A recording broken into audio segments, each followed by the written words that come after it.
तृणमूल कांग्रेस में जारी अंदरूनी संघर्ष के बीच पार्टी संगठन पर ममता बनर्जी की मजबूत पकड़ ने बागी खेमे के लिए मूल पार्टी पर दावा करना मुश्किल बना दिया है।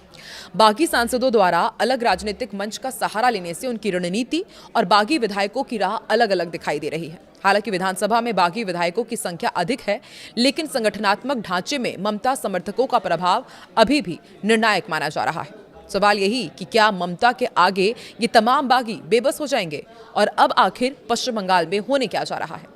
नमस्कार, बहुत स्वागत है आप सभी का। आप देख रहे हैं न्यूज़ 18 का डिजिटल प्लेटफॉर्म। पार्टी संगठन पर तृणमूल कांग्रेस के अध्यक्ष ममता बनर्जी की मजबूत पकड़ ने फिलहाल खुद को मूल पार्टी साबित करने की बागियों की जंग को बहुत पीछे धकेल दिया है। खासतौर से बागी सांसदों का अनजान सी party national citizens party of India यानी कि NCPI में विलय ने बागी विधायकों के एकनाथ शिंदे और अजीत पवार की तर्ज पर मूल पार्टी पर कब्जे की उम्मीद को फिलहाल धूमिल कर दिया है। इसके अलावा भावी रणनीति को लेकर बागी विधायकों और बागी सांसदों की अलग अलग राह ने भी पार्टी को बचाने की जंग लड़ रही ममता के लिए राहत की उम्मीदें बचाए रखी है। जी हां, ये ममता बनर्जी के लिए बहुत राहत भरी खबर है। पार्टी संगठन में ममता के दबदबे के कारण ही बागी सांसदों ने न सिर्फ मूल पार्टी के दावे से फिलहाल खुद को दूर रखा है, बल्कि अयोग्यता की तलवार से बचने के लिए एक बेहद अपरिचित पार्टी में विलय का रास्ता अपनाया है।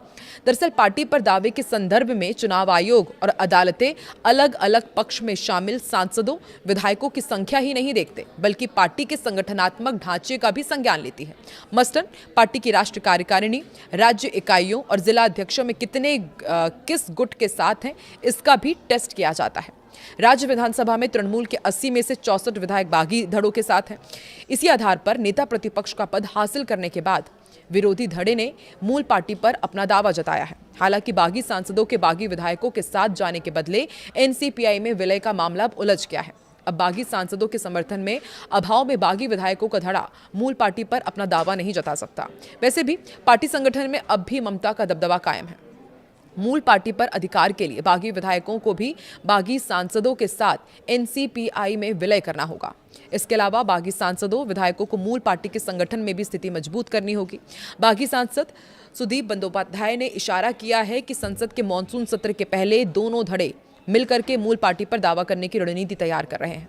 बागी विधायक धड़ा भी यदि NCPI में विलय करता है तो अजीब सी स्थिति पैदा हो जाएगी। तब राज्य में ये भाजपा की मुख्य प्रतिद्वंदी होगी और केंद्र में भाजपा के साथ होगी।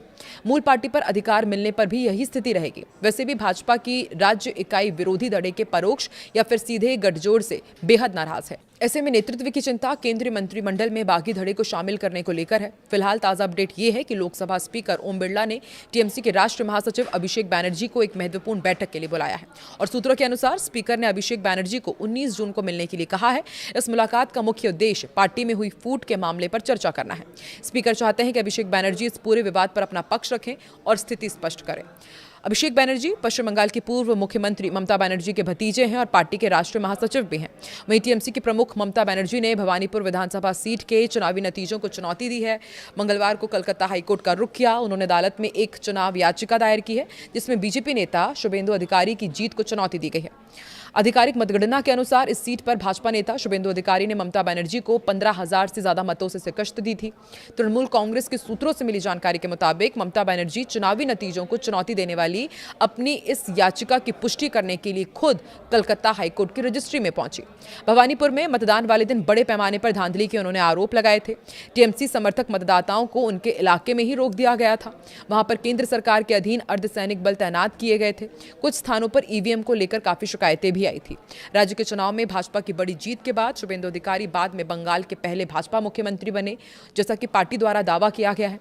4 मई को चुनाव परिणाम आने के अगले ही दिन ममता बनर्जी ने अपने कालीघाट स्थित आवास पर एक संवाददाता सम्मेलन किया था। उसमें तब उन्होंने दावा किया था कि TMC चुनाव हारी नहीं है। ममता बनर्जी ने गंभीर आरोप लगाए थे कि भाजपा जबरदस्ती वोटों की लूट करके जीत हासिल करने में सफल हुई है। अपनी हाई कोर्ट में दाखिल याचिका में भी उन्होंने मतगणना प्रक्रिया में कई विसंगतियों और गड़बड़ी का दावा किया है। अदालत में दायर अपनी याचिका में TMC प्रमुख ने शुभेंदु अधिकारी पर पीपल्स रिप्रेजेंटेशन एक्ट 1951 की धारा 123 के तहत भ्रष्ट आचरण करने का आरोप लगाया। याचिका के अनुसार अधिकारी पर चुनाव के दौरान रिश्वतखोरी, अनुचित प्रभाव डालने और दुश्मनी व नफरत फैलाने जैसे गंभीर आरोप हैं। ये पहली बार नहीं है जब ममता बनर्जी ने चुनावी नतीजों को कानूनी रूप से चुनौती दी हो। इससे पहले आपको याद होगा साल 2021 के विधानसभा चुनाव में भी जब वो नंदीग्राम सीट से शुभेंदु से बेहद कड़े मुकाबले में हार गई थी, तब भी उन्होंने कलकत्ता हाईकोर्ट का दरवाजा खटखटाया था। 2021 का वो मामला अब भी अदालत में लंबित है, जिसमें पहले सुनवाई करने वाले जस्टिस कौशिक चंद्रा ने ममता बनर्जी के आपत्ति के बाद खुद को केस से अलग कर लिया था और टीएमसी प्रमुख पर 5 लाख रुपए का जुर्माना भी लगाया था। और अब एक बार फिर से अपनी हार के बाद हाईकोर्ट की शरण में पहुंची है ममता बनर्जी। वहीं दूसरी तरफ बागी गुट अब अपनी आगे की रणनीति पर चर्चा कर रहा है, लेकिन अभी ममता बनर्जी अपने बागी विधायकों और सांसदों पर भारी पड़ती नजर आ रही हैं। आपको क्या लगता है पश्चिम बंगाल में आगे क्या होने वाला है, और क्या ममता बनर्जी की रणनीति के आगे बागी विधायकों और सांसदों की रणनीति फीकी पड़ेगी? कमेंट सेक्शन पर अपनी प्रतिक्रिया जरूर दें।